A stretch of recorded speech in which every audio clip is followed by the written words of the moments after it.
Assalamualaikum warahmatullahi wabarakatuh.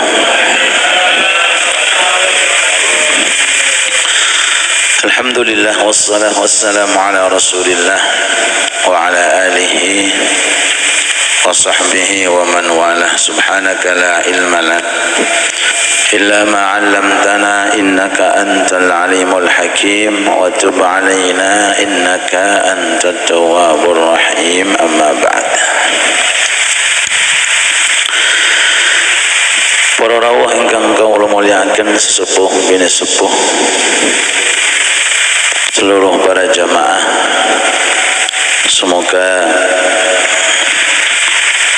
dengan kehadiran kita semuanya Allah subhanahu wa ta'ala menjadikan kita orang-orang yang mulia di dunia dan di akhirat, dikarenakan karena kehadiran kita secara istiqamah untuk menimba dan untuk terus mencari majelis-majelis ta'lim yang menjadi warisan para anbiya, para mursalin. Sebelum kita melanjutkan hadis yang ke-203, Al-Habib Abdullah bin Alawi Al-Haddad, beliau mengatakan ada 3 hal yang sangat penting untuk dikondisikan oleh manusia ketika hidup di dunia. 1, untuk mendapatkan cahaya di dalam hati. Yang kedua, untuk menyelamatkan diri dari dosa dan maksiat. Yang ketiga, untuk menjaga kestabilan kita dalam istiqamah menjalankan ibadah dan taat. Yang pertama, kata Habib Abdullah Haddad, agar hati kita ini jernih, bersih, mendapatkan cahaya dari Allah, maka usahakan rezeki yang kita dapatkan dari rezeki yang halal. Makanan, minuman, pakaian, kendaraan, itu kalau hasilnya dari rezeki yang halal, insya Allah hati kita ini akan bercahaya. Kalau sudah hati ini bercahaya, mudah mendapatkan nasihat agama. Bahkan terkabulnya suatu doa itu rata-rata dikarenakan karena orangnya berhati-hati ketika mengkonsumsi makanan dan minuman. Sebagaimana salah satu sahabat Sa'ad bin Abi Waqqas radhiyallahu anhu datang kepada Muhammad sallallahu alaihi wasallam, lalu Rasul bersabda, "Ya Sa'ad, atib mat'amak tustajab da'watuk." Wahai Sa'ad, kalau pengen doamu cepat kabul, makanan, minuman yang kamu konsumsi usahakan dari rezeki yang halal. Jadi rezeki yang halal itu hal terpenting sebelum kita doa, bahkan sebelum kita melakukan amal soleh. Saya mau melakukan amal-amal kebaikan. Pertama kali yang perlu dikondisikan adalah kekuatan yang ingin kita gunakan untuk taat. Kalau kekuatan ini dihasilkan dari rezeki yang halal, insya Allah taat itu akan diterima oleh Allah. Tapi kalau kekuatan yang didapatkan itu dari rezeki yang haram, bagikan orang membangun istana di atas ombak. Jangan bayangin ono wong bangun perumahan ning atasnya laut, di atasnya ombak. Di atasnya laut aja bangunan nggak mungkin terbangun, apalagi di atasnya ombak. wa ta'atun mimman haraman ya'kulu mithlul bina'i fawqa mawjin yujhalu. Kalau ada orang taat ibadah tapi kekuatan yang digunakan untuk taat ini hasilnya dari rezeki yang haram, maka ibadat seperti orang bangun istana di atas ombak, tidak mungkin akan berhasil. Ini yang pertama, konsumsi rezeki yang halal. Yang kedua, agar orang itu selamat dari dosa, dari hal-hal yang tidak diridhai oleh Allah. Kata Habib Abdul Haddad, perhatikan ketika berkumpul. Artinya jangan setiap orang kita jadikan sebagai teman hidup, kita jadikan sebagai sahabat, tapi carilah perkumpulan, pertemanan yang di dalamnya menghasil keuntungan. Asale males kumpul kepada teman niki menjadi semangat. Asale enggak tahu ilmu kumpul dengan ini akhirnya menjadi orang punya ilmu. Akhirnya enggak tahu jamaah kumpul dengan dia akhirnya bisa berjamaah. Jangan dibalik. Asale sergap ngaji kumpul dia tambah gak gelem ngaji. Asale gelem jamaah kumpul dengan dia akhirnya enggak mau nopo jamaah. Naudzubillah. Maka yang kedua ini jaga perkumpulan, cari komunitas-komunitas yang di dalamnya menguntungkan. Yang ketiga, kata beliau Habib Abdul Haddad, agar kita stabil istiqomah dalam suatu ibadah dan taat, maka dianjurkan untuk ingat mati. Ingat apa? Mati. Aktsiru dzikra hadhimil ladzat, perbanyak ingat kematian. Kalau orang itu selalu ingat mati, insya Allah dia akan mampu mengkondisikan keadaan. Bermaksiat ingat bakal mati. Mau melakukan hal yang haram ingat kematian. Akhirnya enggak jadi melakukan apa? Keharaman. Kullu nafsin dha'iqatul maut. Oleh sebab itu Nabi Agung Muhammad sallallahu alaihi wasallam beliau menganjurkan kepada kita untuk yang namanya ziarah kuburan, agar dengan ziarah kuburan itu kita akan ingat yang namanya suatu kematian. Dianjurkan untuk hadir melayat jenazah. Dengan itu akhirnya kita ingat yang namanya kematian. Mudah-mudahan tiga hal ini bisa kita amalkan, dan semoga Allah Ta'ala memberikan kepada kita rezeki yang halal, dan Allah Ta'ala menyelamatkan kita dari perkara yang haram, dan menjaga keistiqamahan untuk taat dan ibadah. Amin ya rabbal alamin. Monggo kalau disambi kopi nih, monggo. Enak-enak hujan-hujan ini nyeruput kopi, monggo. Monggo. Bismillah. Hadis yang ke berapa nih? 203. An Hakim bin Hizam, dari sahabat Hakim bin Hizam radhiyallahu anhu wa ardhah. Qala, beliau berkata, qala bersabda Rasulullah sallallahu alaihi wasallam. Hakim bin Hizam niki sebagian anak yang dilahirkan di tengah Ka'bah. Jadi lahirin yang judul Ka'bah. Niki Hakim bin Hizam. Naam. Beliau sempat dikasih oleh Rasul sallallahu alaihi wasallam harta rampasan perang sebanyak 100 unta. 100 unta. Masya Allah. Dan beliau memiliki empat putra semuanya adalah sahabat Nabi Muhammad sallallahu alaihi wasallam. Umurnya panjang, 120 tahun. 60 tahun dalam kondisi jahiliyah, 60 tahun dalam kondisi Islam. Jadi diparuh orang.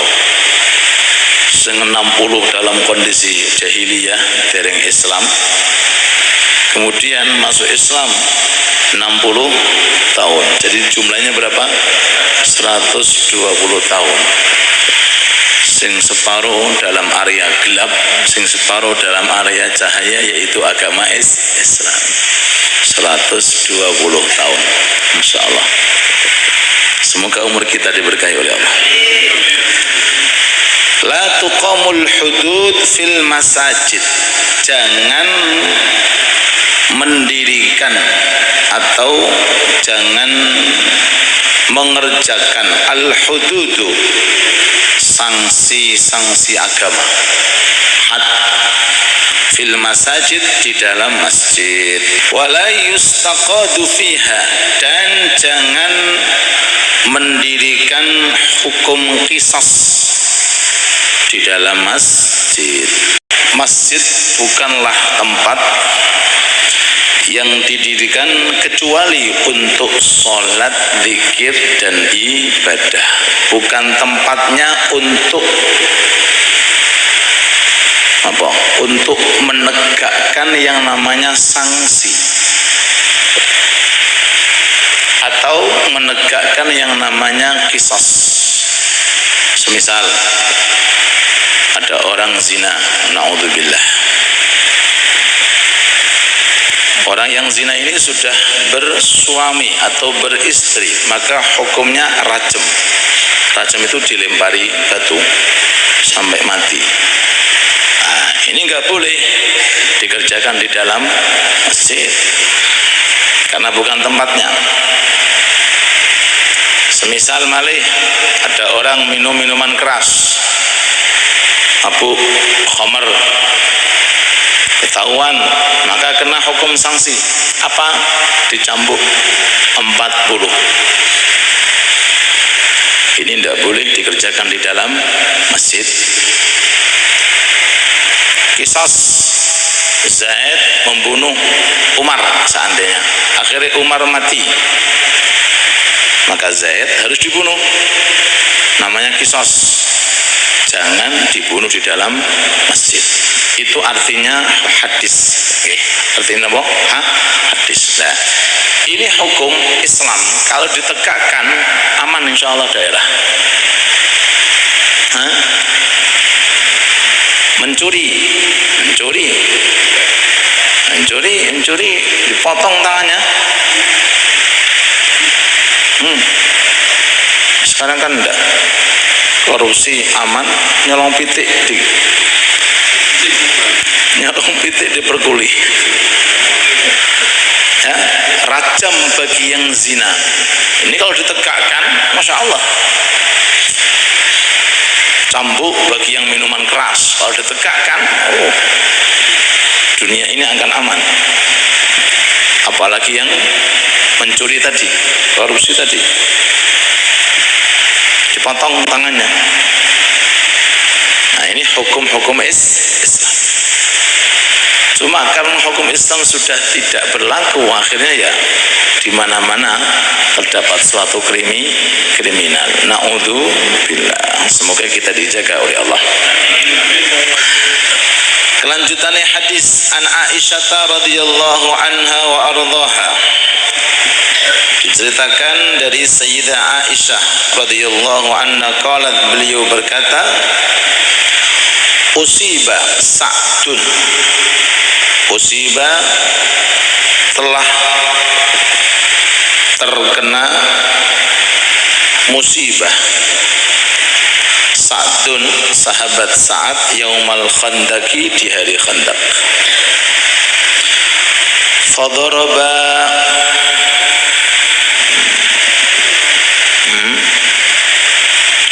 maka mendirikan alaihi untuk saat Rasulullah sallallahu alaihi wasallam khematan, suatu kemah fil masjid, di dalam masjid, li ya'udahu min qaribin, supaya ya'udahu diziarahi min qaribin, setiap kerabat yang mau ziarah.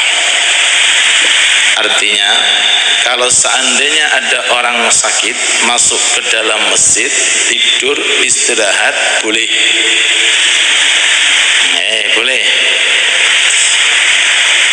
Ini dalilnya sahabat Sa'ad, ini sahabat yang ketika meninggal dunia arasnya Allah goyang, arasnya goyang. Ini kelebihan sahabat Sa'ad bin Mu'adz, ya, sahabat Sa'ad bin Mu'adz ini ketika meninggal dunia, malaikat Jibril turun, datang kepada Nabi Muhammad SAW lalu mengatakan, ya Rasulullah, maaf, apa ada dari kalangan sahabat jenengan yang meninggal dunia hari ini? Kata Rasul, memangnya ada apa wahai Jibril? Arasnya Allah goyang, gerak, karena bahagia dan senang menyambut kedatangan ruh yang meninggal dunia. Sinten ya Rasulullah? Kata Rasul, coba cek siapa. Ternyata Sa'ad yang di dalam masjid meninggal dunia. Ihtazzal arsyu bimautis Sa'ad. Arsnya Allah Ta'ala itu goyang gembira karena ingin kedatangan ruhnya sahabat Sa'ad bin Mu'adz.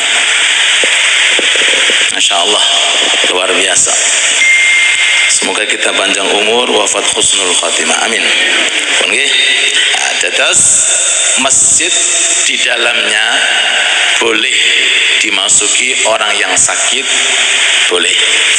Bahkan orang yang bermalam di dalam masjid tidur pun juga boleh. Yang sakit saja boleh istirahat di dalamnya, apalagi yang sekedar nopo tidur. Boleh tidur di dalam masjid dan boleh merawat orang sakit di dalam masjid walaupun dia luka. Ini zaman dahulu, zaman sekarang lebih baik di rumah dalam masjid. Tapi kalau zaman dahulu kan keterbatasan rumah, akhirnya diletakkan oleh Rasulullah di dalam masjid. Alasannya kenapa kok diperbolehkan bikin kemah di dalam masjid? Ya karena hanya sekedar kemah, bukan permanen, sehingga kapan saja boleh nopo dihilangkan, kapan saja boleh dihilangkan. Akan kadang-kadang di bulan Ramadan kita lihat hanya orang-orang i'tikaf bikin kemah di dalam nopo, dalam masjid. Tujuannya i'tikaf di dalam masjid, tidak ada masalah, hukumnya tidak ada masalah. Ya. Allahumma sholli ala Muhammad. Yaumal Khandaq, perang Khandaq. Khandaq itu perang parit. Jadi salah satu keunikan di zaman Nabi Muhammad sallallahu alaihi wasallam ada perang namanya perang Khandaq. Perang Khandaq itu Madinah dilubangi luarnya, dikelilingi oleh parit supaya kaum musyrikin tidak bisa sampai ke kota Madinah. Nah, ini belum ada di kalangan orang Arab, ide semacam itu belum ada. Akhirnya datanglah sahabat Salman Al-Farisi dari Persia, datang ke Madinah, masuk Islam, mengusulkan kepada Rasulullah agar terhindar dari serbuan orang-orang kafir, maka Madinah dilubangi. Oh, berarti lama orang dilubangi loh. Bukan sekedar mau masang pipa gas, bukan. Di atas itu, lebih dalam, lebih lebar lagi, sehingga orang musyrik nggak bisa masuk. Ya, mendekati sungai, mirip-mirip dengan sungai. Idenya siapa? Sahabat Salman Al-Farisi. Nah, di perang Khandaq itu semua para sahabat terjun. Semua para sahabat terjun. Bahkan Nabi Muhammad sallallahu alaihi wasallam pun juga terjun. Ada salah satu dari kalangan sahabat ini, dia lapar, cuma mau ngomong Nabi sungkan. Akhirnya disingkap perutnya. Nabi lihat diganjeli apa? Ada batu. Diketahui Nabi diketahui. Jadi Nabi ngerti aku ki lesu. Diketahui. Akhirnya Kanjeng Nabi membuka juga, dilihat ternyata ambil Nabi 2 batu bukan 1. Berarti Nabi lebih apa? Nabi lebih lapar daripada dia. Nah, ini perjuangan para sahabat di zaman Nabi Muhammad sallallahu alaihi wasallam tiada lain kecuali untuk ikut andil berkhidmat tentang agama. Kalian jenengan nek ngaos ngeten iki jenengan niati khidmat agama, urip-urip ilmune Kanjeng Nabi, urip-urip agamane Allah Subhanahu wa taala. Akhirnya salah satu sahabat Jabir datang ke rumah, ngomong istrinya, istriku ada enggak ya makanan-makanan, aku lihat Nabi lapar. Wadah hayawan kecil, domba kecil, udah sembelih tak masai, udah, tapi ojo banter-banter. Sampean bisi Kanjeng Nabi datang ke rumah beberapa sahabat, istriku lagi masak, bilang ya, oh iya. Sahabat Jabir matur, Kanjeng Nabi, ojo kondo-kondo, napa? Ojo kondo-kondo jenengan kali beberapa mohon monggo dahar teng griya kula. Istri kula masak. Kanjeng Nabi langsung, "Hei sahabat. Dari masalah, ayo kabeh ning omahe Jabir. Jabir duwe napa?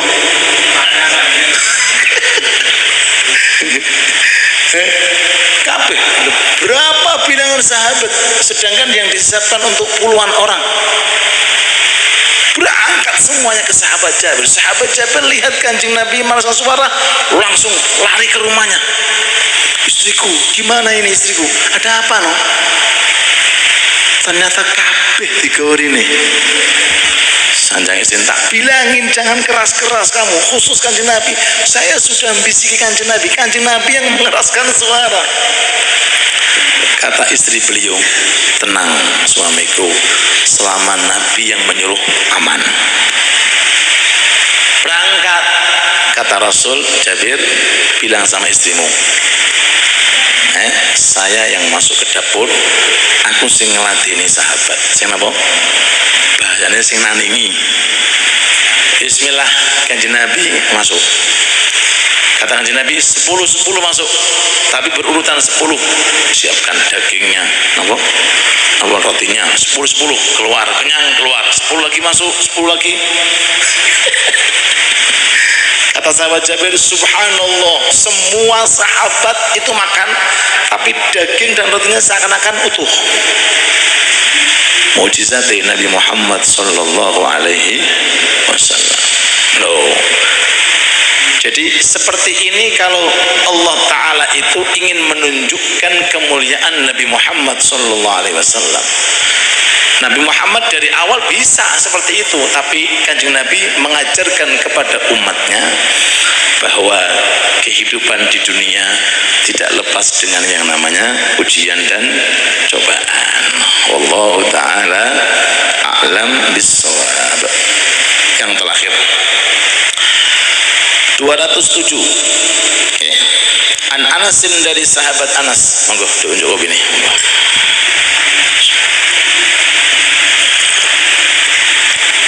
Sahabat Anas bin Malik radhiyallahu anhu niki khadimi Kanjeng Nabi. Khadimnya Kanjeng Nabi. Ya. 10 tahun khidmat di rumah Kanjeng Nabi. Belum pernah beliau dibentak oleh Nabi, belum pernah dimarahi. Ketika sahabat Anas itu melakukan sesuatu ternyata tidak pas sesuai dengan apa yang diinginkan oleh Kanjeng Nabi, Kanjeng Nabi mengatakan qaddarullah wa ma syafa'at. Wis iki memang takdir Allah yang ini, wis ngoten. Kalau orang sekarang kan enggak. Kalau enggak pas sesuai dengan keinginannya, yang keluar apa? Suara keras, memarahi, membentak, masih untung kadang-kadang sambil memukul. Sambil apa? Sambil memukul. Bahkan salah satu ulama namanya Syakik Al-Balakhi diperintah sama istrinya suruh beli buah. Datang ke pasar, beli buah, sampai di rumah dibelah buahnya semangka, dirasakan sama istrinya, anyep. Napa anyep? Faham anyep?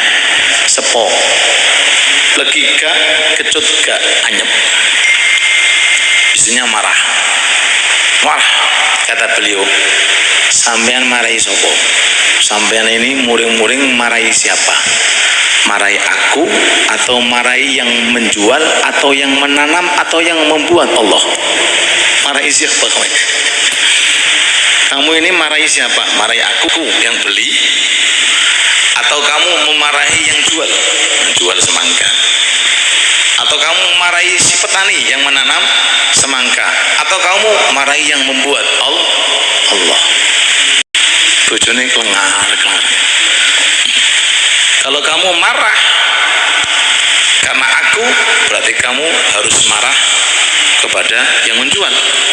Jangan yang marahi aku tok. Kalau kamu marahi yang menjual, kamu harus marahi petani karena yang menanam. Kalau kamu marahi petani, berarti kamu harus marahi wanita, marahi Allah itu. Akhirnya apa? Segala sesuatu tidak akan lepas dengan yang namanya takdir dan ketentuan dari Allah Subhanahu wa ta'ala. Makanya kata-kata Nabi ini indah. Qaddarallah ma syaa fa'al. Apa saja yang terjadi, beliau menisbatkan ini semuanya takdirnya dari Allah. Makanya jangan biasakan mengucapkan 3 kata-kata. Lau, jikalau, seandainya ini, jangan.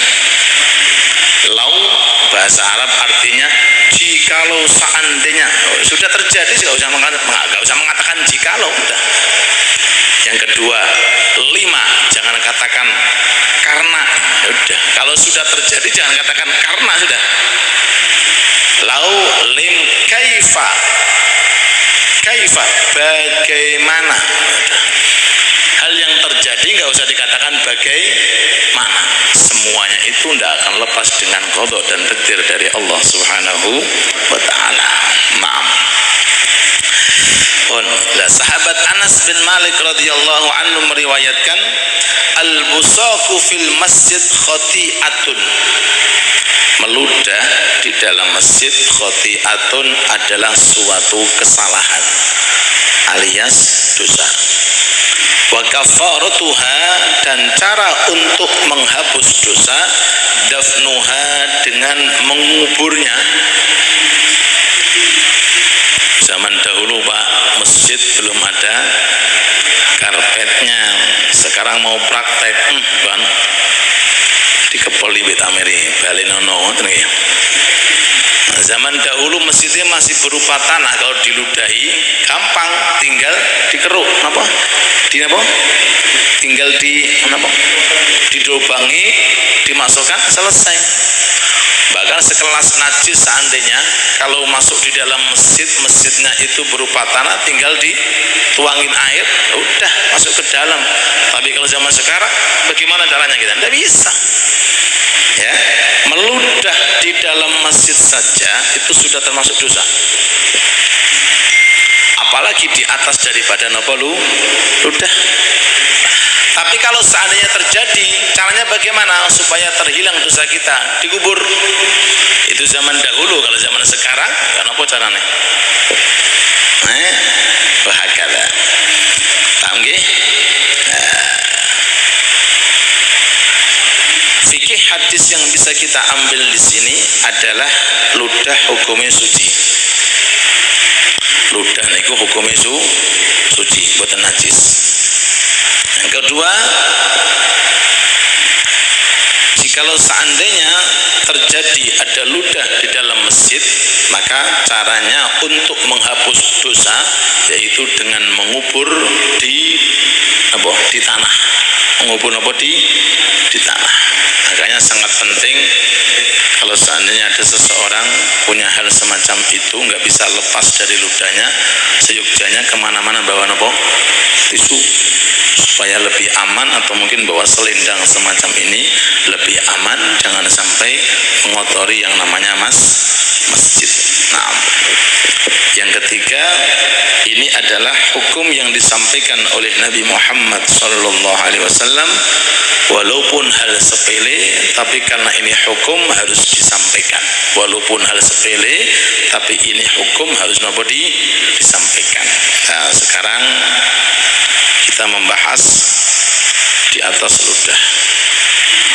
Apa itu menghina orang di dalam masjid, mencaci maki orang di dalam masjid, mengolok-olok orang di dalam masjid?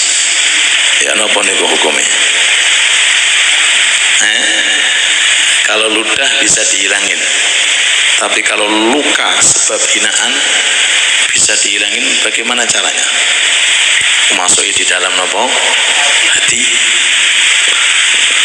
Bahkan dalam riwayat Nabi Agung Muhammad SAW bersabda, "Uridat alayya a'malu ummati hasanuha wa sayyi'uha." Aku ini diperlihatkan oleh Allah Ta'ala amal-amal umatku yang baik, yang buruk. Fawajadtu fi mahasini a'maliha imatatul adha anit tariq.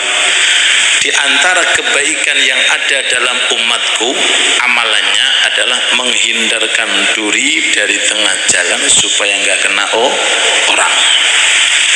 Terus wajadtu fi masawi a'maliha, dan aku mendapati amal di antara amal yang buruk dari kalangan umatku, an-nukhamatu fil masjid la tudfan, meludah di dalam masjid yang tidak dikubur, yang tidak dikubur. Ini sekedar meludah, bagaimana di atas daripada meludah. Mudah-mudahan masjid kita dijaga oleh Allah Subhanahu wa taala, dan Allah taala memberikan kemakmuran untuk masjid kita. Wallahu taala alam.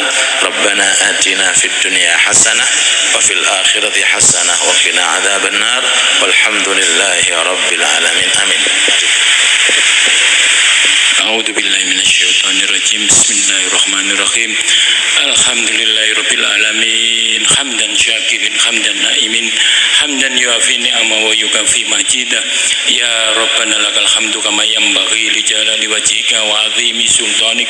Allahumma shalli wa sallim ala sayyidina Muhammadin al-Fatih lima uhlika wal khatim lima syabaq, nasyiri haqqi bil haqqi wal hadi ila siratikal mustaqim, wa ala alihi wa sahbihi haqqa qadri wa miqdaril adim.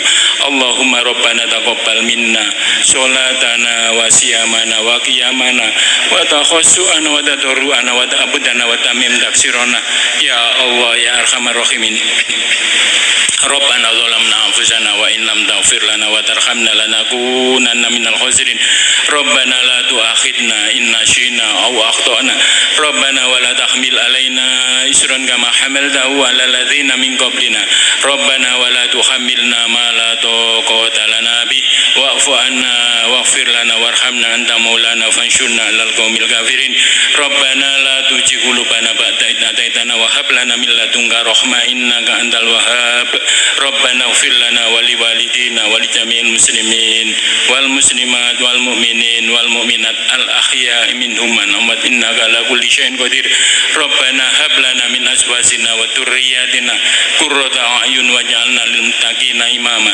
Allahumma ya ghani ya hamid ya mubdi'u ya mu'id ya rahim ya wadud ya fa'alu lima yurid ahnina bi halalika an haramik wa bi ta'atika an masyiatik wa bi fadlika man siwak ya wasi'al maghfirah.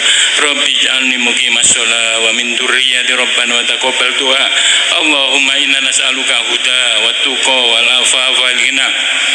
Allahumma inna na'udzubika min jahdil bala wa darkis saqa wa su'il qada wa samadatil ada. Rabbana atina fid dunya hasanah wa fil akhirati hasanah wa qina adzabannar wa adkhilna jannatal ma'al abrar ya aziz ya ghafar ya rabbal alamin. Wa sallallahu ala sayyidina Muhammadin nabiyil ummi wa ala alihi wa sahbihi wa baraka wa sallam.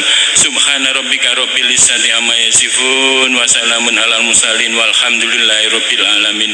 Bisri asraril Fatihah. A'udzu billahi minasyaitonir rajim. Bismillahirrahmanirrahim. Alhamdulillahi rabbil alamin arrahmanir rahim maliki yaumiddin. Iyyaka na'budu wa iyyaka nasta'in. Ihdinas siratal mustaqim siratal ladzina an'amta 'alaihim ghairil maghdubi 'alaihim waladdallin. Amin.